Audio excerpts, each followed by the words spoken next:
Mas a tendência, em geral, no mundo moderno, nesses países, na Espanha, em Portugal e tal, não é no sentido de aumentar as penas, adotar a pena de morte. O aumento da pena, às vezes, ele não é, quase sempre, ele não é um bom caminho. Imagine quando o Seito diz, tragédia de vigário geral, condenados a 102 anos de prisão. Quem é que dura 102 anos de uma prisão? Já é difícil você, com um bom tratamento, uma boa medicina, uma boa alimentação, um bom conforto, chegar ao centenário. Imagina 102 anos de prisão. Isso é de uma coisa... É um nonsense. Não faz nenhum sentido, não é? Então, não é o aumento da pena, mas ela é a eficácia para que não se estimule a impunidade, não é? Inclusive, só deve ir para a cadeia quem precisa ir para a cadeia. Quer dizer, a cadeia não é um sinônimo, não é? Até porque, dolorosamente, o nosso sistema prisional, a cadeia é uma grande escola de crimes, né? O sujeito sai dali e ele aprende outros, não é? Em vez de ser um local de recuperação, transforma-se numa universidade de aperfeiçoamento do crime. Eu digo, em alguns casos, até com doutorado e pós-doutorado, não é? E um comando que a tecnologia coloca à disposição deles em algumas prisões, algumas penitenciárias. O comando é feito através pelos telefones, não é o samba do senhorão.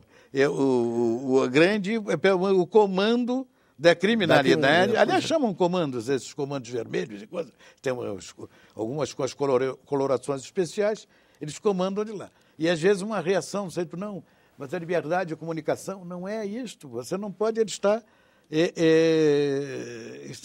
correto, não é? Hoje temos o sistema do juiz, pode tomar depoimentos por via os teledepoimentos, então isso já está sendo uma discussão. As teleconferências. As teleconferências, isso é o sistema de o caminho. De controle eletrônico do preso. Tem que ter, porque o sujeito manda chegar, porque a experiência só vê o que acontece com alguns presos com determinado perfil. Claro que nós vamos ser simplistas, dizer que só isso resolve. Tem que ser um conjunto de medidas. Mas, sobretudo, que não pode ser tratado o tema tão sério com uma certa dose de ingenuidade que, por vezes, ele é tratado. O senhor, como jurista, o senhor concorda com esse sistema de redução de pena em função de bom comportamento? O senhor acha que está correto esse princípio geral? Esse é o sistema, chama progressão. Progressão da pena. Em alguns casos seria, desde que haja um bom acompanhamento. Em outros, tem que ter todo o cuidado, porque o sujeito sai e quando ele vem e comete um crime, então... Os casos são recorrentes, não é? Então, não houve uma boa avaliação.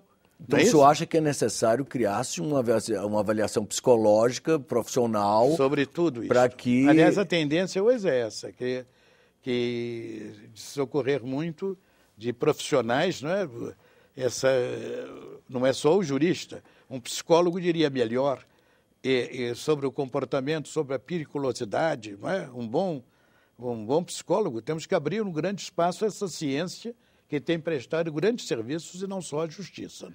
O senhor não acha que as vítimas brasileiras no sistema penal brasileiro ficam meio desprotegidas, desassistidas, abandonadas, digamos assim? As vítimas, sim. A família casos, das vítimas. Famílias e outro. Mas hoje também tem, por outro lado, em contrapartida, na Itália, por exemplo, surgiu o problema da proteção de testemunhas, que é outra coisa, não é? E foi tão eficiente que ela colocou de joelhos as máfias, no plural, não é a máfia, não. As máfias, não é? Eu tive o privilégio de acompanhar o grande procurador Antônio Marini, até fui, e eu tive que acompanhar com muita responsabilidade, porque eu fui o intérprete dele. E quando ele veio ao Brasil para falar para juízes federais.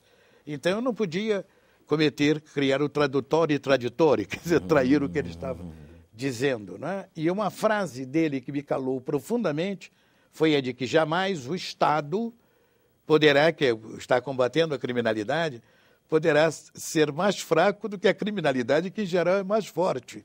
Então tem que se ter este cuidado. Quer dizer, o Estado não pode ser mais fraco que a criminalidade que ele vai combater, porque ele já entra em desvantagem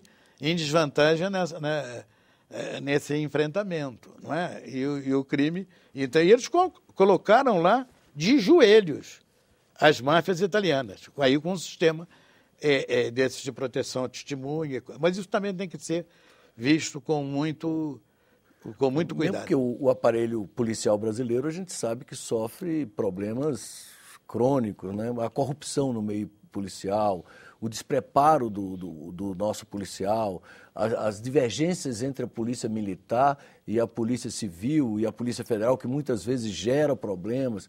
Quer dizer, o senhor concorda também que a reforma do Código é apenas o primeiro passo, que depois o Estado brasileiro vai precisar todo se preparar, inclusive a chegar ao aparelho policial? Isto, eu acho que sim. Não tenho a menor... Quanto a isso, eu não tenho a menor dúvida. Até sobre esses comportamentos, eu posso responder com uma frase do Camões: uma certeza doutra mais suspeita. Então fica mais ameno, né? Mas isso não há dúvida. E no caso do processo civil, ocorre uma coisa semelhante.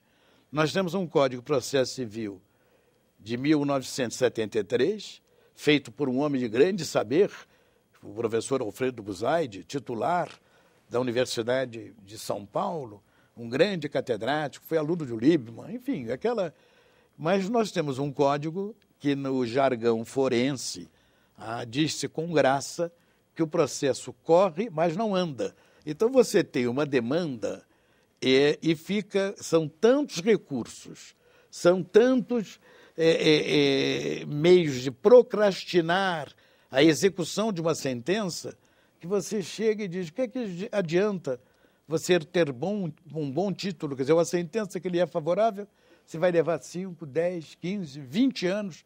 Né? Eu tive a oportunidade, quando eu estava no TRF, de julgar um caso de uma viúva de um engenheiro, que ela tinha de viuvez 60 anos. Eu até fiz questão de colocar no meu voto, dizendo: é a primeira vez que eu vejo bodas de diamante de viuvez.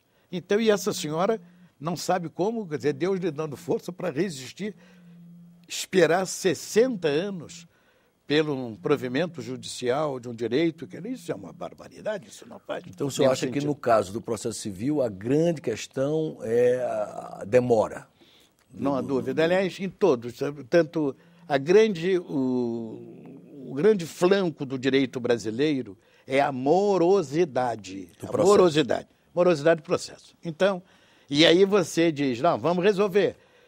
A Justiça do Trabalho era uma justiça para ser dinâmica, você chegava ali, acertava, nem se chamava vara, era Junta de Conciliação e Julgamento. As demandas se multiplicaram, enfim, uma progressão geométrica. Hoje, como são demorados os processos. Aí vamos resolver juizados especiais. Vamos fazer juizados especiais. Está se repetindo o mesmo enredo. Está se repetindo o mesmo fenômeno. Um dia eu passei pela Bahia e tinha lá um juiz que estava marcando, dando uma senha para, eu sei, tu vir, não sei quantos meses, 8 meses, sei lá. Isso é um descrédito total, não é? Se você diz, isso era uma justiça para resolver, é aquele bate-pronto, como tem em outros países. Eu não sou americanófilo, mas também não sou americanófobo, mas vejam os juizados de instrução nos Estados Unidos. O cara pergunta: culpado ou não culpado, e resolve ali a questão e deixa para os tribunais, as cortes, as questões mais profundas que exigem maior reflexão e maior atenção do Estado, porque aquele, vamos dizer assim, sem menosprezar um tema tão sério. O feijão com arroz pode ser resolvido com muita rapidez, porque o que é o Estado juiz? É o Estado realizando pacificamente os conflitos. Se ele demora, não está realizando. Aí podemos correr em contrafações. O filme, a obra do Mário Puzo, O Poderoso Chefão, tu dizia: bom, como a justiça americana não funcionou, Ele procurou o Dom Corleone.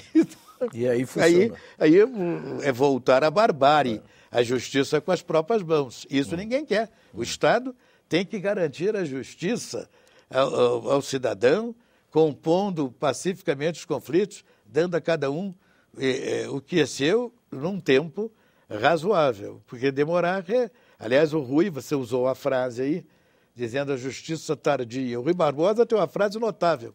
Justiça tardia não é justiça, é injustiça qualificada. Então, não... Essa reforma que o Brasil, nesse momento, está empreendendo via as comissões aqui coordenadas pelo ministro Fux e pelo ministro Carvalhido. Carvalhido agora já estão sendo discutidas nas comissões. Nas comissões do Senado. O processo civil, o senador Walter Pereira, o relator geral da comissão.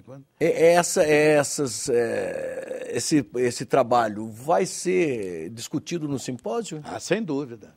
Aliás, tem uma exposição do ministro Fux só sobre o projeto, o Código Civil, uma exposição do ministro Hamilton Carvalhido só sobre processo penal, mas nós estamos trazendo um grande especialista de Portugal, o professor Lebre de Freitas, que é catedrático de Direito Penal, eles ainda chamam, catedrático da Universidade de Lisboa.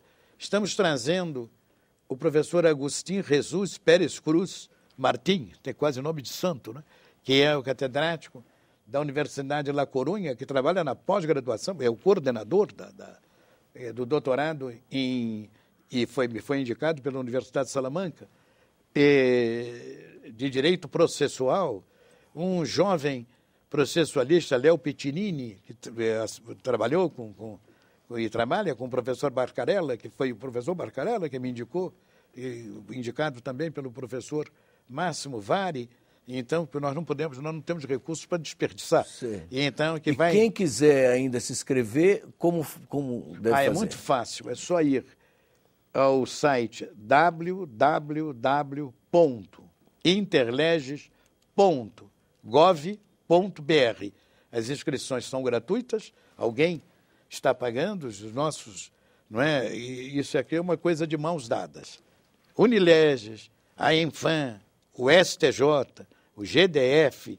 Todos estão colaborando para o Uniceub e várias outras universidades, né? A Universidade Católica de Brasília, a Universidade de Salamanca, que estão nos ajudando, promovendo para fazer o acesso a estudantes, a profissionais de direito, a outros profissionais, porque a mudança na legislação não interessa só todo mundo. A juristas, não é isso?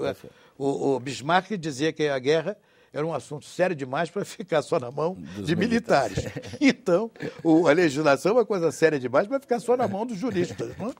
Muito obrigado pela entrevista. Eu entrevistei o Dr. Carlos Matias de Souza e o tema da nossa conversa foi exatamente o simpósio, o seminário que vai haver no STJ sobre direito processual, os novos rumos do direito processual. Os telespectadores que quiserem encaminhar sugestões, comentários ou críticas podem fazê-lo acessando o nosso portal www.senado.gov.br/TV. Até um próximo Cidadania.